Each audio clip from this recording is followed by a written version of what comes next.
हिंदू जो महिलाएं थी उनकी इज्जतें लूटा करते थे। जो इज्जतदार आदमी थे उन्होंने अपनी लड़कियों को अपने सामने कत्ल कर दिया ताकि मुसलमान जो है कोई गलत काम ना कर सके। अंग्रेज़ों की बदमाशी के कारण ही पार्टीशन हुई और पार्टीशन में जो कत्लेआम हुआ ये उनकी बदमाशी के कारण ही हुआ। कोई अनाउंसमेंट होते थे गुरुद्वारों में कि हमला होने वाला है। 9 व्यक्ति हमारे उसमें परिवार में जिंदा जलाए गए थे। उसमें हमारी एक चाची थी, हमारी बुआ थी, 2 हमारी बहनें थी। 84 के दंगों में दिल्ली में क्या कत्लेआम हुआ, किसने किया? सारे इंडिया के अंदर बगावत शुरू हुई तो किसने करी? कांग्रेस ने। गुरुद्वारे तो जलाए गए थे उस समय से। वो जो ये जीटी रोड वाला इस पे हमला हुआ, हम यहाँ पे आए, हमने उसमें पूरी कोशिश की कि गुंडागर्दी ना हो। जिन्ना और नेहरू ये 2 ऐसे व्यक्ति थे जिनको ईगो थी। नेहरू भी प्रधानमंत्री बनना चाहता था और जिन्ना भी प्रधानमंत्री बनना चाहता था। मोदी जी का कितनी बार फोन आया आपके पास? मैं केवल एक आदमी था, भाई 6000 आदमी वहाँ पर थे अयोध्या में, तो मेरे पास गनमैन केवल मेरे पास था। सनौली रोड पे दुकान का काम करते थे डॉक्टरी का, तो वहाँ पे उग्रवादी आए और उनको वहाँ से गोली मार दी। आप जो थे अक्खड़ दिमाग के हुआ करते थे, कभी किसी ऐसे अफसर से पाला पड़ा कि मतलब सामने सामने की बातचीत? नहीं, कांग्रेस वाले जो है ना ये मुझे फेल करने के लिए ये कहानी क्या करते थे कि मेरा परिवार 200 साल से इकट्ठा है और 2 साल का इतिहास मेरे परिवार का है। 200 पर उसमें हमने एक चूल्हे पे रोटी खाई है। अटल जी के टाइम में हम ख्वाब लिया करते थे कि कभी अटल जी भी प्रधानमंत्री बनेंगे। वो कहते थे यार तू तो बिल्कुल बात मानता नहीं। मैं कहा जी बात, मैं कहा मंत्री से बात कर लो। तो डॉक्टर मंगल सेन जी मंत्री थे, तो हमें यही था कि मंत्री हम ही हैं। चाहे शाह परिवार था चाहे वेज परिवार था, दोनों परिवार बहुत ईमानदार और संपन्न परिवार थे। तो सभी दर्शकों का स्वागत है आज के इस स्पेशल पॉडकास्ट में। आज के पॉडकास्ट में जिस शख्स को मिलवाने जा रहा हूं उस शख्स को जरा गौर से सुनिए। आज हम बात करेंगे 1947 के उस दौर की जब भारत और पाकिस्तान का विभाजन हुआ था।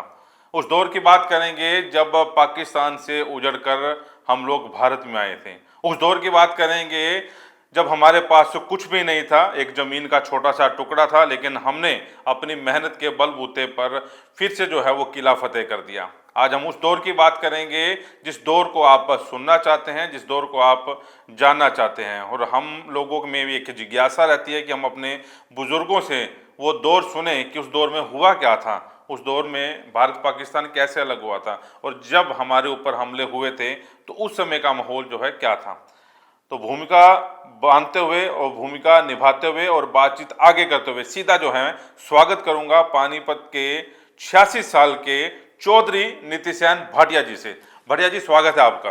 धन्यवाद। तो भाटिया जी के बारे में कुछ बता दूं कि भाटिया जी 86 साल के हैं और 1937 में पंजाब जब पाकिस्तान का हिस्सा नहीं हुआ करता था, पंजाब में पैदा हुआ थे और मुल्तान जिला जो अब पाकिस्तान का हिस्सा है वहाँ पर जन्मे हैं और 1 क्लास जो है उन्होंने पंजाब में जो है पास की है। और राजनीति की बात करें, राजनीति में बड़े अदब से जो है भाटिया जी का नाम लिया जाता है और बड़े अदब और बड़े सम्मान के साथ जो है नितिशयन भाटिया जी को लोग जो हैं याद करते हैं। जब भी कोई दिक्कत होती है तो इनके पास, इनके घर पर, इनके दफ्तर में जो है पहुँच जाते हैं। और चौधरी साहब की हमेशा एक बात जो है याद आती है कि खुद जो है आगे खड़े होकर उनका जो है काम करवाते हैं। तो आज उस शख्सियत को मिलवा रहा हूं, वॉइस ऑफ पानीपत के पॉडकास्ट स्टूडियो में है। उनसे जानने की कोशिश करेंगे कि वो दौर क्या था, उस दौर में क्या हुआ था और जिस समय ये 8 साल के थे इन्होंने खुद अपनी आंखों से क्या देखा और उस समय की वो चीज़ें याद करने की कोशिश करेंगे जो जिज्ञासा मेरे में भी जानने की है, आप लोगों में भी जानने की है। तो सीधा जो है भाटिया जी से जो है बातचीत करते हैं। भाटिया जी, सबसे पहला मेरा सवाल ये है कि 1939 में आप पैदा हुए, कौन सा जिला था और कौन सा गांव था और अब वो हिस्सा जो है कहाँ है? मेरा जन्म गांव मुल्तान, जिला मुल्तान की गांव नई बस्ती में हुआ जो आज पंजाब में है जी। और मेरा पालन पोषण भी मेरे गांव में नई बस्ती में ही हुआ। मेरे परिवार के लोग किसान परिवार से थे और बहुत अमीर थे।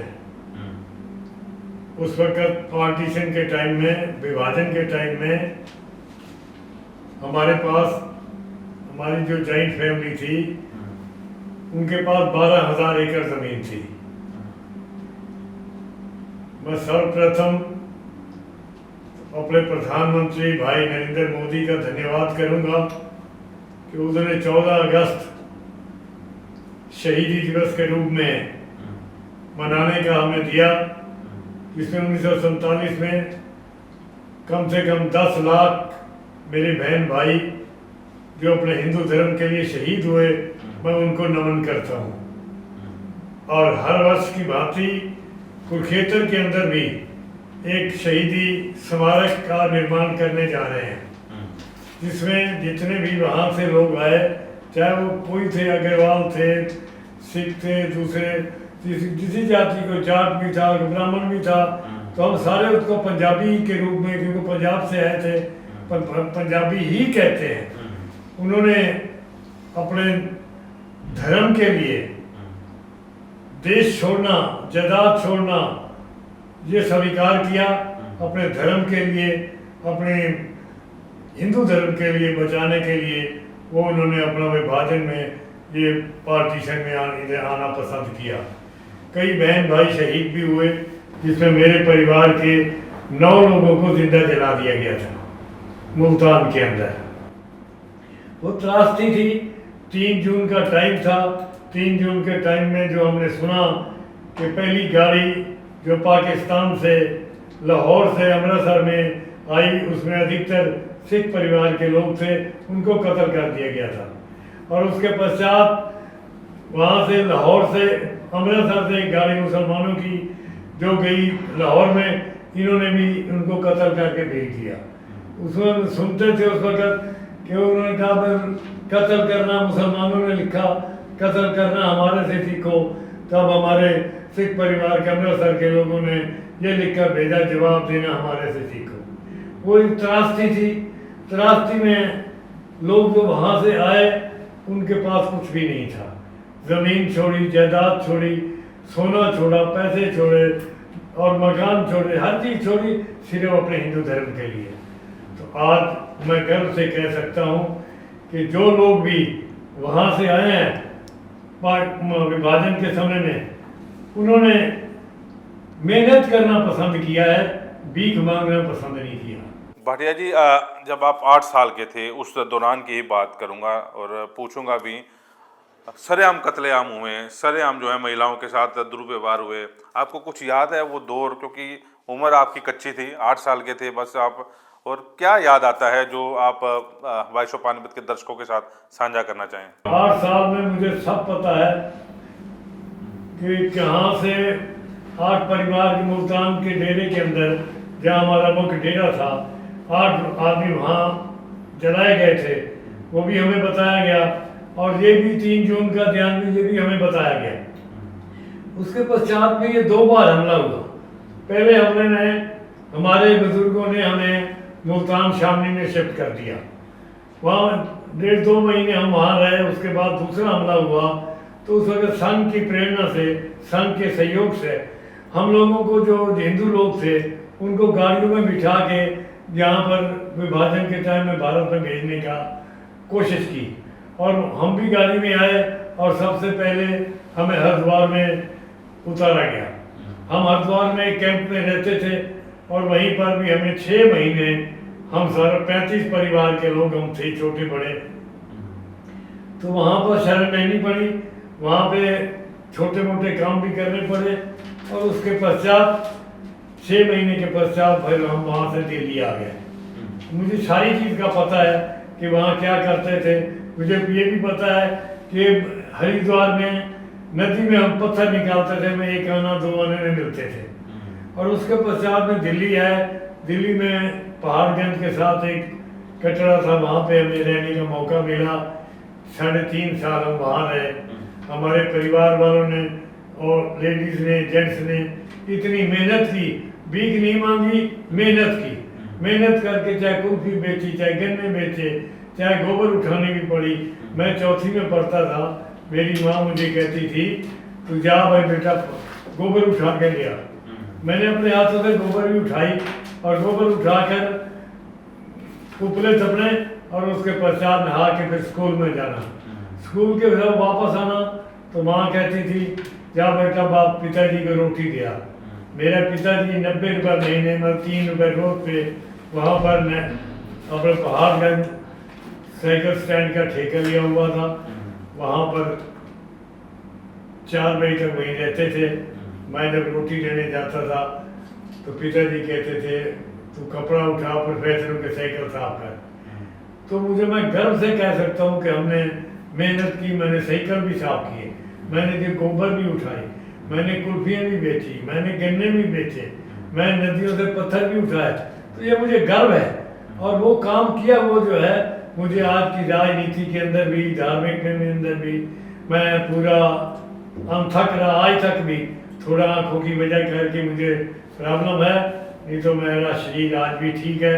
मैं आज भी अपने बिरादरी में 4000 परिवार हैं जिनमें अपने नेताओं के आदेश पर, संघ के आदेश पर मैं उनको शिक्षित कर रहा हूँ। और 4000 परिवार मेरे शिक्षित हैं, काम करते हैं, पढ़ते हैं, विडो बहनों को हम सहयोग करते हैं।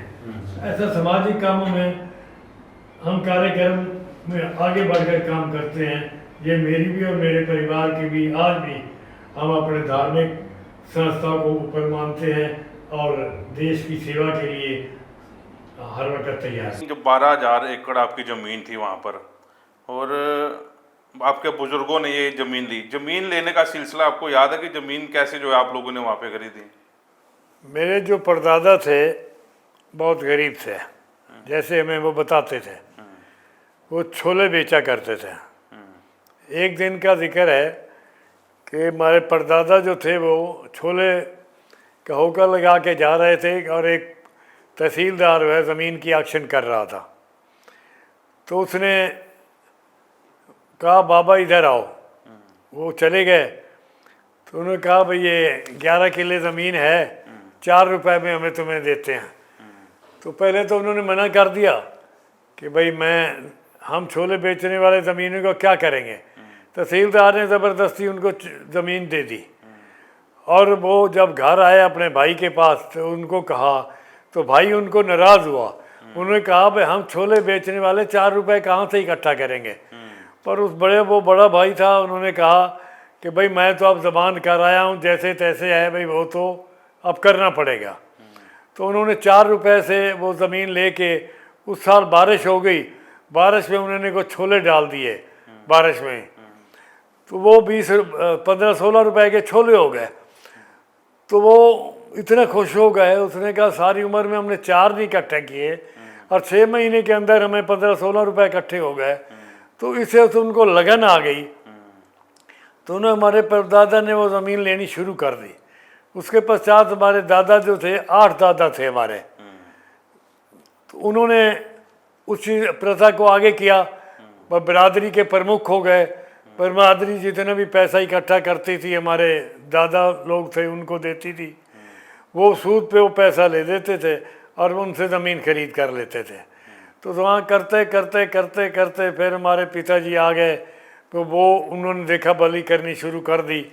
जिसके कारण वो 12,000 एकड़ ज़मीन, जब पाकिस्तान में विभाजन हुआ तो हमारे पास 12,000 एकड़ ज़मीन थी, जिसके पश्चात हमें यहाँ 12,000 के अगेंस्ट हमें 1200 किला मिली। एक परिवार को 150-150 एकड़ ज़मीन मिली। जबकि यहाँ के मुसलमान जो हिंदुस्तान में वहाँ पर गए पाकिस्तान में, उनको 1 रुपए की 1 एकड़ की जगह 4 एकड़ मिली, क्योंकि उनकी जायदाद यहाँ कम थी, हमारी जायदाद वहाँ बहुत ज़्यादा थी। तो उसके बाद भी वक्फ बोर्ड यहाँ बढ़ना उचित नहीं था, क्योंकि जायदाद तो हमारी थी, उन मुसलमानों की थी नहीं। तो उन्होंने जो भी उस वक़्त के नेताओं ने, उनकी कमी के कारण, उनकी गलतियों के कारण पार्टीशन, विभाजन हुआ, जिसके कारण हम लोग यहाँ पर आए, जिसका नाम हिंदुस्तान रखा गया। समय था कि ऐसा ऐसा मजदूरी करते करते करते आज हम ये कह सकते हैं कि हम सब पंजाबी लोग संपन्न हैं, हमने किसी से भीख नहीं मांगी। तो उस समय कोई अनाउंसमेंट होती थी गुरुद्वारों में कि हमला होने वाला है या पाकिस्तान जो है बनने वाला है? नहीं, वहाँ मंदिर गुरुद्वारे, वहाँ ज़्यादातर गुरुद्वारे होते थे या धर्मशालाएं होती थी। तो वहाँ पर जब पहला हमला हुआ तो अनाउंसमेंट तो होती थी। उनके सहयोग के कारण ही तो सब जो यहाँ बचकर हम आए हैं, ये सारे उन धार्मिक और आरएसएस के कारण ये हम बचकर आए हैं, नहीं तो कहाँ बच पाते थे। तो ये एक सुनने में जाता है कि हिंदू जो महिलाएं थी उनकी इज्जतें लूटा करते थे, पूछ पूछ के भी अब हिंदू है कि कौन है। इसमें कोई दो राय नहीं है कि मैंने आपको बताया कि 10 लाख जो लोग बहन भाई जो शहीद हुए हैं, उनमें बहनों के साथ और भाइयों के साथ और हमारी माताओं के साथ जो दुर्व्यवहार हुआ, जो इज्जतदार आदमी थे उन्होंने अपनी लड़कियों को अपने सामने कत्ल कर दिया ताकि मुसलमान जो है कोई गलत काम ना कर सके। अब मैं बता रहा हूँ कि जो 9 व्यक्ति हमारे उसमें परिवार में जिंदा जलाए गए थे, उसमें हमारी एक चाची थी, हमारी बुआ थी, 2 हमारी बहनें थी, चारों को भी जिंदा जला दिया गया। औरतों के साथ तो जो कुछ वो कर सकते थे, बेचारी गांव में दूर दूर के थे, उन्होंने हद से ज़्यादा हरास करने की कोशिश की। ये सारी चीज़ हमारे माँ बाप हमें बताते थे।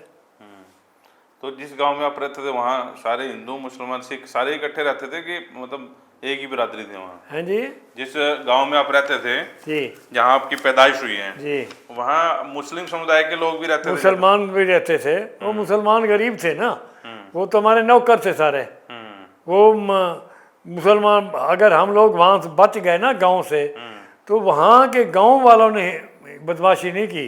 ये शहर के जो मुसलमान थे ना बदमाश लोग, इन्होंने जो बदमाशी करनी है। इन्होंने जलाए घर फिर सारे? ये इन्होंने जलाया। ये पार्टीशन वाली बात कुछ याद हो आपको? क्योंकि उस समय राजनीति इतनी चलती थी जैसे आज के दौर में राजनीति है। देखो, राजनीति उस वक्त इतनी सेंटर में थी, जिसमें जिन्ना था, नेहरू था, महात्मा गांधी था, पटेल था, जिन लोगों के इर्द गिर्द सारी राजनीति घूमती थी। अंग्रेज़ों का राज था, अंग्रेज़ों की बदमाशी के कारण ही पार्टीशन हुई, और पार्टीशन में जो कत्लेआम हुआ ये उनकी बदमाशी के कारण ही हुआ। और दो उसके जिम्मेवार जो है, ये शांति से भी पार्टीशन हो सकती थी, जिसमें जिन्ना और नेहरू ये 2 ऐसे व्यक्ति थे जिनको ईगो थी। नेहरू भी प्रधानमंत्री बनना चाहता था और जिन्ना भी प्रधानमंत्री बनना चाहता था। नेहरू, महात्मा गांधी ने भी कोशिश की, भाई कोई उसकी चली नहीं, जिसके कारण जो है हमें 10 लाख लोगों को शहादत देनी पड़ी। वो एक काला दिवस था भारतवर्ष के अंदर, देश के अंदर, जिसको आज विभाजन की बात की, क्योंकि पहले तो हिंदुस्तान ही था, पाकिस्तान हिंदुस्तान तो था नहीं।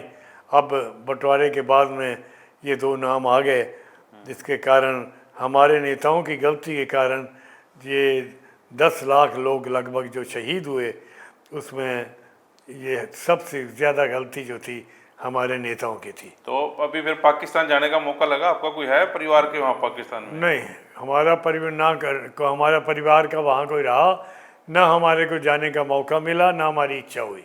तो ये चौधरी जो शब्द आगे लगता है, ये आपके दादा या परदादा या आपके पिताजी लगाते थे? जी। कौन ये चौधरी शब्द कौन लगाता था आगे? हैं जी।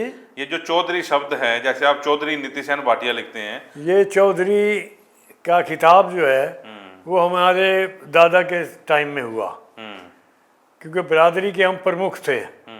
बिरादरी वहाँ काफ़ी सारी थी, कई गांव में रहते थे, तो बिरादरी की तरफ से ये चौधरी का जो है, हमारे दादाजी, हमारे पिताजी, फिर हम लोग, तो उसको चौधरी का नाम उनसे ही जुड़ा हुआ। अच्छा, 12,000 एकड़ आपने कहा कि वहाँ हम ज़मीन अपनी छोड़ आए, मेहनत से बनाई थी, और उसके बाद हरिद्वार भी धक्के खाए आप लोगों ने, गोबर भी उठाया जैसा आप कह रहे हैं, फिर पानीपत में कैसे आना हुआ जी आप लोगों को? पहले 1951 के अंदर तो हमें ज़मीन अलाटमेंट में हुई। उस जो ज़मीन हम छोड़ आए थे उसके अगेंस्ट हमें यहाँ ज़मीन मिली। पहली ज़मीन हमें मिली हिसार में। हिसार उस वक़्त भूख थी बिल्कुल। फिर हमने कट लगवा के ज़मीन जो है करनाल ज़िला में ली। तो उसके पश्चात जब ज़मीन अलाटमेंट हो गई तो फिर हम दिल्ली से उरलाना गांव में आ गए, जहाँ हमें ज़मीन अलाट हुई। तो वहाँ से जो है हमें रोटी मिलनी शुरू हो गई। पहले हम दिल्ली से सफ़ीदों में आए, सफ़ीदों में एक धर्मशाला में रहे, उसके बाद उरलाना गांव में आए और जो बच्चे पढ़ते थे, हम उस वक्त 5वीं में थे, हमें जो है 4-5 बच्चों को पानीपत शिफ्ट किया गया, यहाँ पर नौकर रख के दिया गया। तो हम पढ़ते थे, 8वीं तक हम पढ़े यहाँ। तो उसके पश्चात हमारे परिवार जो है सारे पानीपत में शिफ्ट हो गए। वो जैसे भी समय आया, कोई ज़मीनें बेची, कोई बेच के पड़ गए, कि बेचने के बाद शादियाँ की, जिसकी वजह करके आज 1200 एकड़ के अगेंस्ट में आज मेरे परिवार के पास 500-600 किले रह गई है। 500-600 किला हमने अपने पढ़ाई में, परवरिश में, उसमें जो है सारी बेच दी। ये भाटिया कॉलोनी काटी है वो भी आप लोगों के नाम? वो भाटिया कॉलोनी वो में अलाट हुई थी, 16 किले ज़मीन थी जिसे भाटिया नगर बनाया था। वो भी ऐसा ऐसा करके, 8 घरों की जायदाद थी, ऐसा ऐसा वो भी बिक गई। तो आपने कितनी पढ़ाई की फिर पानीपत में? मैं मैट्रिक पास था। मैट्रिक पास से फिर राजनीति में कदम रखा? मैट्रिक के पास ही, क्यों घर में बड़ा मैं था, मेरे छोटे भाई थे 2, उन्होंने भी मैट्रिक तक पढ़े। उसके बाद जो है हमारी बहनें जो थी वो भी एक ग्रेजुएट कर गई, एक अनपढ़ रह गई। तो परिवार जो है, परिवार बड़ा होने के कारण भाइयों में सहयोग बहुत था। मैं ये गर्व से कह सकता हूँ कि मेरा परिवार 200 साल से इकट्ठा है और 2 साल का इतिहास मेरे परिवार का है। 200 पर उसमें हमने एक चूल्हे पे रोटी खाई है, चाहे वो बहन भाइयों का था, पिताजी के 2 भाई थे, दादाजी थे, दादी थी। तो इकट्ठा रहने के कारण ही आज हम, हमारे बच्चे भी सरवाइव कर गए हैं। आज फैक्ट्रियाँ भी हैं, आज हमारी ज़मीन भी है। मेरी ज़मीन जो है 150 किला मुझे मिले था, आज 134 किले का आज भी मेरा परिवार मालिक है। ये कारण, ये सिर्फ मेरे बच्चों में, मेरे भाइयों में, मेरे माँ बाप की सूझबूझ के कारण आज जो है हम यहाँ तक पहुँचे। राजनीति के अंदर जब आपने कहा, सन 1968 में परिवार के अंदर मैं पहला बच्चा था जो कि राजनीति का इंटरेस्ट लिया और राजनीति में आया। मेरे से पूर्व कोई मेरा परिवार में से कोई राजनीति में नहीं था। 1968 में मैंने पहला चुनाव एक नगर पालिका में लड़ा, कांग्रेस के मुकाबले में 2/3 मुझे मिले वोट और 1/3 कांग्रेस को मिले। तो इसलिए हम राजनीति में आ गए, बीजेपी के नज़दीक आ गए, बीजेपी की कार्यकर्ता बन गए और हमने मेहनत से, हम पीछे नहीं रहे। मैं गर्व करता हूँ अपनी पंजाबी कौम के अंदर, जिन्होंने मेहनत करना पसंद किया, भीख मांगना पसंद नहीं किया। मैं उस परिवार से हूँ। आपने 2 फिर उसके भी विधायकी के भी इलेक्शन लड़े पानीपत? मैंने 91 और 96 में डॉक्टर मंगल सैन जी से, स्वर्गीय डॉक्टर मंगल सैन जी हमारे अध्यक्ष थे। मेरी नगर पालिका के चेयरमैन के कारण, सूझबूझ के कारण उन्होंने मुझे 91 में भी टिकट दिया, 96 में भी टिकट दिया। मैंने चुनाव लड़े, कारणवश मैं नहीं बन पाया, पर मेरी पार्टी ने मुझे बहुत सहयोग किया। लेकिन वो जो जिस दौर की आप बात कर रहे हैं उसमें राजनीति इतनी गंदी तो नहीं जितनी आज की राजनीति है जी। जिस दौर में आपने चुनाव लड़े जी, तब तो भाईचारे का चुनाव हुआ करता था। ये मतलब ये ऐसा था मेरे टाइम के अंदर। जनसंघ के बाद बीजेपी बन गई। उसका कारण बीजेपी का ये था कि जब पानीपत के अंदर ट्रायंगल फाइट हुई है तो बीजेपी हारी है, और जब डायरेक्ट मुकाबला था तो बीजेपी जीतती थी। अब जिस वक्त अपना वही साहब, बड़े वही साहब, वो 5 बार चुनाव लड़े, उसमें डायरेक्ट मुकाबला था तो हम जीतते रहे। उसके बाद ट्रायंगल फाइट में डॉक्टर रंजन जी लड़े, वो हार गए। ट्रायंगल फाइट में मैं 2 बार लड़ा, मैं हार गया कांग्रेस से। उसके बाद में डॉक्टर मनोहर जी 1 बार लड़े, वो हार गए। मतलब यही था कि हमारे हारने का कारण ट्रायंगल फाइट था। मतलब आपको लगता था कि कभी मतलब इतने मैंडेट से पूरे देश में बीजेपी की जो है सत्ता आ जाएगी, बीजेपी का मतलब? जब हम छोटे थे तो उस वक्त अटल बिहारी वाजपेयी जी हमारे नेता थे और हरियाणा के नेता थे हमारे डॉक्टर मंगल सैन जी।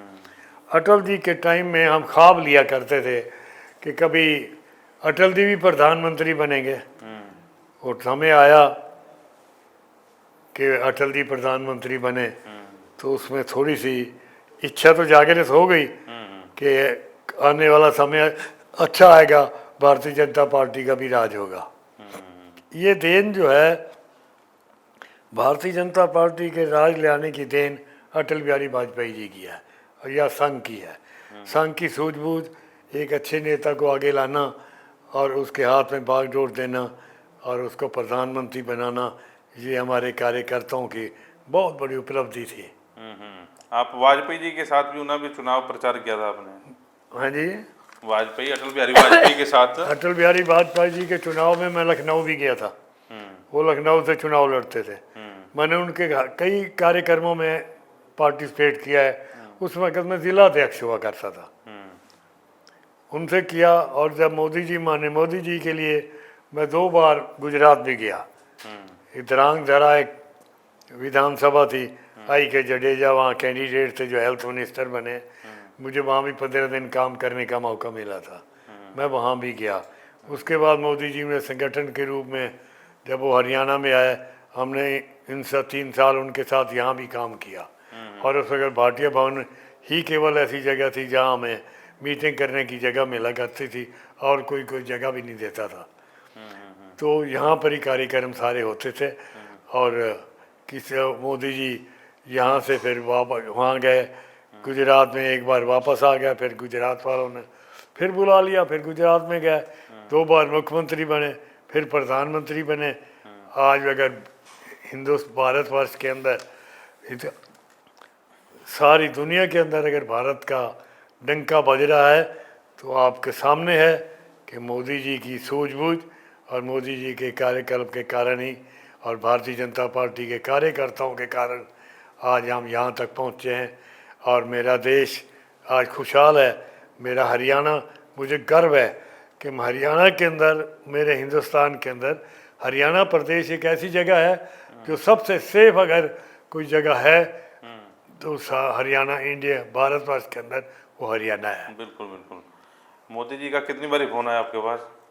मोदी जी का फ़ोन तो वहीं मैं एक बार आया था जब ये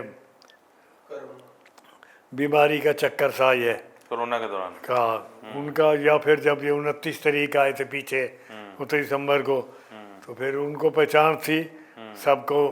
आगे मुझे मिले, 2-3 मिनट मेरे पास खड़े रहे, किसी को बातचीत नहीं की मेरे सिवा, पूछते रहे क्या हाल वाल है, क्या है।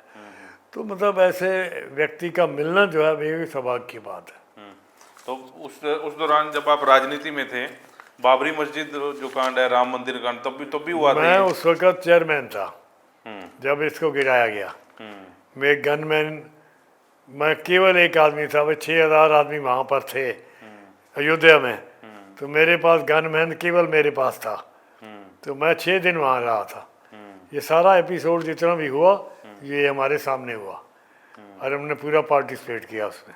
अडवाणी जी जब रथ यात्रा निकाल रहे थे, अडवाणी जी की यात्रा के जब मोदी जी साथ में थे, तो मुझे बहुत गर्व भी है कि मैं उस वक्त ज़िला अध्यक्ष था और ज़िला अध्यक्ष के कारण मुझे भी स्वागत करने का मौका मिला।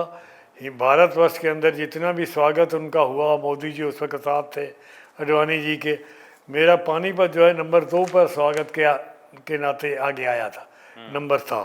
मैंने बाबरपुर वो अपने नाले से लेके अनाज मंडी तक 8 किलोमीटर जो है इसको सजाया था। और वो सारा टोटल सारे कार्यकर्ताओं के झंडे, लड़ियाँ और पूरा मान सम्मान जो है वो अडवाणी जी का और मोदी जी का उस वक्त हुआ था। अच्छा, आपके बारे में एक बात और सुनी जाती है कि आप जो थे अक्खड़ दिमाग के हुआ करते थे। कभी किसी ऐसे अफसर से पाला पड़ा कि मतलब सामने की बातचीत? नहीं, ये कांग्रेस वाले जो है ना, ये मुझे फेल करने के लिए ये कहानी क्या करते थे। असलियत जो है, मैं 4 साल नगर पालिका में रहा हूँ। ये नगर पालिका पानीपत एक पहली नगर पालिका थी जिस जब 3 पार्टियाँ थी, कांग्रेस, बीजेपी और लोकदल, और सर्वसम्मति से मुझे तीनों पार्टियों ने सर्वसम्मति से मुझे अध्यक्ष बनाया था। और मैंने 4 साल जो है उसकी पालना की। जितने भी रेजुलेशन मैंने किए, जो power makes the man corrupt कहते हैं ना, हमारे पास पावर होते हुए भी अब मैंने पावर को यूटिलाइज नहीं किया। हमने जो है सर्वसम्मति से 4 साल चलाया। हमारी कोई अक्खड़ वाली बात या कोई, मैं वो अफसर मिलते थे, अफसरों से हम बहस का, हम पढ़े लिखे थे, हम अफसरों से बात करते थे। मैंने अपनी नगर पालिका में 4 साल के अंदर मेरा रिकॉर्ड है कि कोई रेजोल्यूशन पर कभी वोटिंग नहीं हुई। अच्छा। हमेशा यूनानिमस फैसले होते रहे। तो उसके बाद मैंने सबसे ऊपर, मेरी बड़ी उपलब्धि नगर पालिका में जो रही, मैंने सबको साथ लेके चला। कभी नो कॉन्फिडेंस नहीं आया, कभी कुछ नहीं हुआ। और मैंने पानी का टैक्स जो है, ये हिंदुस्तान के अंदर पहली नगर पालिका थी जिसने पानी का टैक्स माफ़ किया था, जो आज तक रिकॉर्ड के अंदर है। अच्छा, उस टाइम पानी का टैक्स लगता था? टैक्स पहले पानी का टैक्स था, मैंने पानी का टैक्स माफ़ कर दिया। तो उसके बाद कमिश्नर साहब मेरे पास आए, अम्बाला कमिश्नर होते थे, कहते आपने ये क्या काम कर दिया। तो मैं जब कमेटी में 11 बजे जाता था, 11 बजे से पहले मैं एक वार्ड में डेली जाता था। उसके बाद नहा धो के एग्जैक्ट 11 बजे मैं नगर पालिका पहुँच जाता था। तो मैं गया तो कमिश्नर साहब बैठे हुए थे, बैठे बातचीत हुई, कहने लगे आपने ये गलत किया। मैंने कहा मैंने ठीक किया है। कहते क्यों आपने पे, आप तो सारे हरियाणा में चक्कर। मैं कहा जी ये आप जानो, नगर पालिका जो है पब्लिक के लिए है, ये गवर्नमेंट के लिए नहीं है। ना कोई गवर्नमेंट इस के ऊपर कुछ कर सकती। मैं यहाँ से टैक्स इकट्ठा करता हूँ, यहाँ से ही देता हूँ। आगे आप तो फिर आपका तो पहले डेबिट है। मैं कहा कोई बात नहीं। मैं कहा 10 लाख रुपया, 20 लाख का बजट है, 10 लाख पहले नुकसान है, 10 लाख और हो जाएगा, क्या हो जाएगा, हम किसी और हेड से पूरा कर देंगे। तो वो कहते थे यार तू तो बिल्कुल बात मानता नहीं। मैं कहा जी बात, मैं कहा मंत्री जी से बात कर लो। तो डॉक्टर मंगल थे, हिंदी मंत्री थे, तो हमें यही था कि मंत्री हम ही हैं।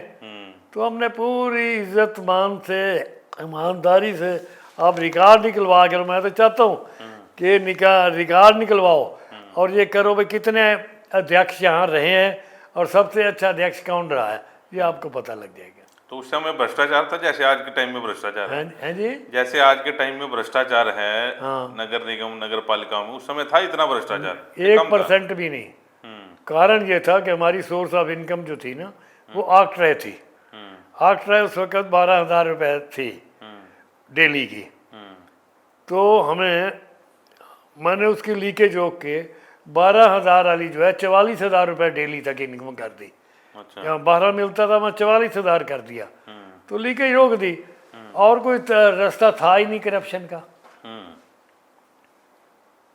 मैंने पार्षदों को पावर दे रखी थी भाई आप लोगों का काम करो, कोई कमी पेशी आई तो हमारे 2 इनकम थी, या ऑक्ट्रा की या हाउस टैक्स की। तो हम जो है रिकवरी करते थे। और 10,000 से ऊपर जो हाउस टैक्स था, मेरे टाइम से पहले करोड़ों रुपए हाउस टैक्स के बकाया पड़े हुए थे। उसके लिए फिर मैंने जो गोयल था, SK गोयल, एग्जीक्यूटिव ऑफिसर, तो मैंने उसको कहा तो 10,000 से ऊपर की लिस्ट बना तो मैं खुद चलूँगा। तो मैं हाउस टैक्स इकट्ठा करने के लिए भी एक चेयरमैन के नाते मैं खुद जाता था। मेरा सिर्फ यही था कि मुझे कोई कर्ज नगर के पालिका के लिए ना लेना पड़े। तो मेरे पार्षद बहुत अच्छे थे, कोई करप्शन नहीं थी। हमारे तो यही है भाई कोई नक्शा गलत भी पास हो, रिजेक्ट हो गया ना, मैं उसको पास करके उसके घर में भिजवाता था, चाहे वो कांग्रेसी था चाहे कोई था। तो हमने नगर पालिका जो चलाई परिवार के रूप में चलाई, और वैसी ही चलनी चाहिए। आज तो माशाअल्लाह काम है, ईश्वर जाने क्या है क्या नहीं। आपने मेरे से 84 की बात पूछी। 84 के दंगों में दिल्ली में क्या कत्लेआम हुआ, किसने किया? सारे इंडिया के अंदर बगावत शुरू हुई तो किसने करी? कांग्रेस ने। कांग्रेस ने सारी गुंडागर्दी करी। और पानीपत के अंदर मैं ये गर्व से कह सकता हूँ कि हमने किसी भी सिख परिवार को यहाँ पे हरास होने नहीं दिया। जो लोग यहाँ से शिफ्ट हो, सरदार कपूर सिंह जी थे मॉडल टाउन के अंदर, वो उन्होंने अपना सामान ट्रकों पे लाद के पंजाब जाने की कोशिश की। तो मुझे पता लगा, मैं उस वक्त पार्षद था, मैं फटाफट गया और उसका सामान अपने सिर से कर उठा के मैंने उस घर वापस भिजाया। मैं किसी को जाने नहीं दिया। आज भी किसी सरदार या किसी गुरुद्वारे से आप पूछ ले कि 84 के अंदर किसी ने काम किया, वो आपको बताएंगे। गुरुद्वारे तो जलाए गए थे उस समय जी? वो जो ये जीटी रोड वाला इस पे हमला हुआ, हम यहाँ पे आए, हमने उसमें पूरी कोशिश की कि गुंडागर्दी ना हो। हमने सहयोग किया अपने परिवारों का। लेकिन अब जाके जो है उस पर फैसला 84 के दंगों वालों पे जो नेता थे, टाइटलर था या और नेता थे, उन पर फैसले आ रहे हैं। सज्जन सिंह, हाँ जी, सज्जन सिंह या टाइटलर का नाम आया था इस सिख दंगों में जो आया था। हाँ अब उन पे जो है शिकंजा कसा जा रहा है अब। हाँ, अच्छी बात है ना। जिसने इतना जुल्म किया है उनके साथ होना चाहिए, इतनी डिले करना ये ठीक नहीं। जितने भी अत्याचार उन्होंने किए ये फौरन फैसले होने चाहिए, ताकि आने वाली जनता को भी पता लगे कि अगर कोई गलत काम करेंगे तो हमें ये सजा भुगतनी पड़ेगी।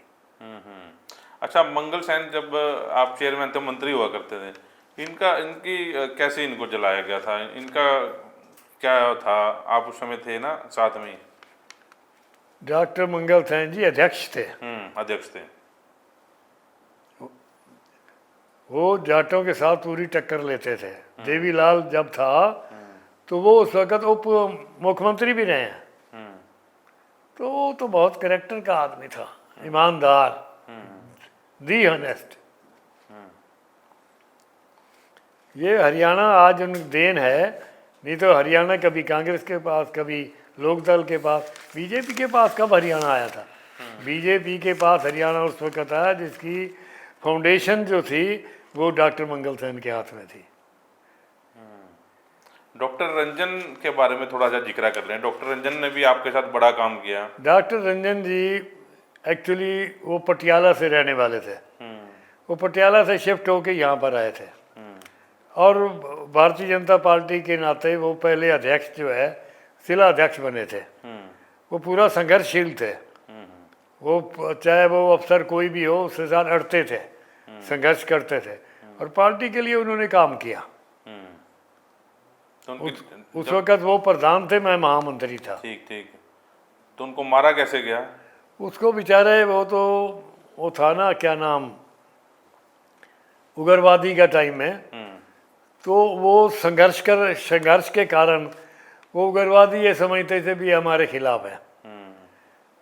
तो वो उस वक़्त तो किसी को गोली मार दो, किसी को कुछ कर दो, उग्रवादी का। तो वो दुकान पे अपने बैठे हुए थे सनौली रोड पे, दुकान का काम करते थे डॉक्टरी का। तो वहाँ पे उग्रवादी आए और उनको वहाँ से गोली मार दी उसको। वो उनको बहुत जुल्म किया। अच्छा, आपको याद है कि आपने पहली गाड़ी कब खरीदी थी? हाँ जी, आपने पहली कार या पहली गाड़ी कब खरीदी थी? बात यह है कि मैंने जितनी ये गाड़ी वगैरह ये ली अपने 91 के बाद में ली है। डेट तो मुझे अब ध्यान पूरा नहीं है कि 91 से पहले जो है हमारे पास कोई मोटरसाइकिल वगैरह या कोई पुरानी जीप वगैरह ये हुआ करती थी। मुझे याद है 87 से 91 तक मैंने जीप ली थी मोल। अच्छा। मारुति की। वो याद है पहली मुझे। खुद चलाया करते थे?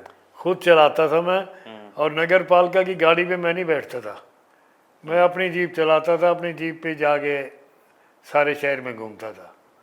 साइकिल भी खूब चलाया फिर? है जी, साइकिल भी खूब चलाया? क्या चीज़? साइकिल पे भी खूब? साइकिल तो जो है ये आपका समझो 66 से लेके 56 से लेके मतलब ये 80-82 तक साइकिल चलाया खूब। खेती करते थे।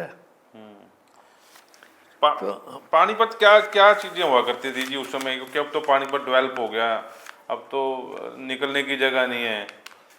उस वक़्त पानीपत जब ये पार्टीशन के बाद में हम जो लोग यहाँ आए, एक तो आबादी बहुत कम थी और एक वो टेक्निकल छोटी छोटी को खड्डियाँ खुडियाँ होती थी 2, 4, 10। बाकी जो है ये पंजाबी कौम ने और अग्रवाल बरादरी ने इन्होंने एक्सपोर्ट का काम शुरू किया। सबसे ज़्यादा पहला काम तो एक्सपोर्ट का ही था। एक्सपोर्ट से ही सारा देश में अपना पानीपत के अंदर जो डेवलपमेंट हुई है वो एक्सपोर्ट के कारण हुई है। और एक्सपोर्ट में जो कोई सरकार का कोई ये नहीं था पार्टिसिपेशन, वो लोगों को अपनी मेहनत थी, अपने सहयोग से लोगों ने मेहनत की और मेहनत करके वो पानीपत को आज यहाँ से यहाँ पहुँचा दिया। तो आजकल आप क्या कर रहे हैं, घर पे आराम कर रहे हैं जी? आजकल तो जो है शरीर में, वैसे तो मेरा शरीर बिल्कुल ठीक है, थोड़ी मुझे मोतिया हो गया था, मोतिया का हमें बाद में पता लगा, उस वजह करके फिर आई साइड जो है वो कमज़ोर हो गई। अब मेरी साइड केवल 10-12% रह गई है। बाकी मैं आज भी सवेरे 8 बजे खेत में जाता हूँ, ड्राइवर ले जाता है और 2 घंटे खेत में रहता हूँ। उसके बाद फिर मैं आके अपना ऑफिस में 11 बजे से लेके 1 बजे तक ऑफिस में बैठता हूँ। कोई मिलने जुलने वाले आ गए और मुझे काम करने का, आज भी काम करने का शौक़ है। मैंने अपने जीवन के अंदर कम से कम 100 व्यक्तियों को नौकरियाँ दी होंगी या दिलवाई होंगी। आज मुझे शौक़ है मैं किसी के काम आ सकूं। तो ये प्रेरणा जो है बच्चों को भी देता हूँ और मेरे बच्चे बहुत अच्छे हैं, बच्चों ने तरक्की की है जितना मैंने किया। आगे काम को मेरे छोटे भाई चले गए, अब इनके हाथ में है, ये मेहनत कर रहे हैं, काम कर रहे हैं, ये ईमानदारी से कर रहे हैं और ईश्वर इन पे कृपा करे। हमने जितना अच्छा टाइम बिताया ये भी बिताएं। अच्छा, उस समय बीज परिवार और शाह परिवार का दबदबा था पानीपत में जी। वो कभी बीज शाह बन जाते थे, कभी शाह जी बन जाते थे। जी जी। शाह परिवार की उस समय की राजनीति को आप कैसे देखते हैं? आरोप उनके ऊपर आज भी कोई ऐसा नहीं लगता है कि उस परिवार के ऊपर कोई भ्रष्टाचार के आरोप हैं, कभी नौकरियों में उन्होंने कुछ ऐसा नहीं किया? इसमें कोई दो राय नहीं। मैं ये कि ईमानदारी से कह सकता हूँ, चाहे शाह परिवार था चाहे वेज परिवार था, दोनों परिवार बहुत ईमानदार और संपन्न परिवार थे। शाह जी तो बहुत अच्छे परिवार जायदाद वाले थे, वेज साहब मेहनती थे। ये इनकी ट्रांसपोर्ट होती, 2 ट्रक हुआ करते थे। ये भी बहुत ईमानदार रहे। इनका परिवार भी संगठित था, उनका भी संगठन था। समय आने के पश्चात बच्चों में ईगो आ गई तो अलहदा हो गया। अगर ये इकट्ठे रहते तो आज भी इनका मान सम्मान उतना ही रहता। बाकी भ्रष्टाचार का आरोप ना तो कभी शाह परिवार पे रहा और ना ही कभी वेद परिवार पे रहा। तब की राजनीति भाईचारे की राजनीति थी। बिल्कुल। इसमें सबसे बड़ी बात जो पानीपत के अंदर राजनीतिक थी, चुनाव के अंदर तो हमारी पार्टी हैं, हम सब कुछ अलहदा हैं। जब दुख सुख होता है तो हम सुख सुख में हम सब इकट्ठे होते हैं और भाईचारा जो है निभाते हैं। चलिए, चौधरी नीतिशान भाटिया आज हमारे स्टूडियो में आए हैं, हमें गर्व है। 86 साल के हैं, लेकिन ठीक है, अभी स्वस्थ है। सिर्फ आंखों में थोड़ी सी जो है दिक्कत हुई। जानने की कोशिश की 1947 का दौर, और वहाँ से जब इंडिया आए, हरिद्वार रहे, दिल्ली रहे, पानीपत में कैसे जो है इन्होंने सरवाइव किया, कैसे इन्होंने काम किया। तो एक जर्नी थी इनकी, आज जानने की कोशिश की है। आप अपने कमेंट जो है कमेंट बॉक्स में ज़रूर लिखें और कोशिश करेंगे कि 1947 के दौर में कुछ और उस समय के जो बुज़ुर्ग हैं जिनको याद रहे उस समय का जो सारा दृश्य याद है, वो भी जानने की कोशिश करेंगे। तो अगर आपके पास कोई ऐसे बुज़ुर्ग हैं तो हमें कमेंट बॉक्स में जो है ज़रूर लिखें, हम उनको स्टूडियो में बुलाने की कोशिश करेंगे। और क्योंकि हम लोग जो हमारे बच्चे हैं या हम लोग हैं उस समय की जो 1947 का या 84 के दौर हैं, जानने की इच्छुक रखते हैं कि उस समय वाकई में हुआ क्या था, हमारे पूर्वजों के साथ क्या हुआ था और आज जो है उनके क्या हालात हैं। आप इस पॉडकास्ट को साथ के साथ शेयर जरूर करें। नमस्कार।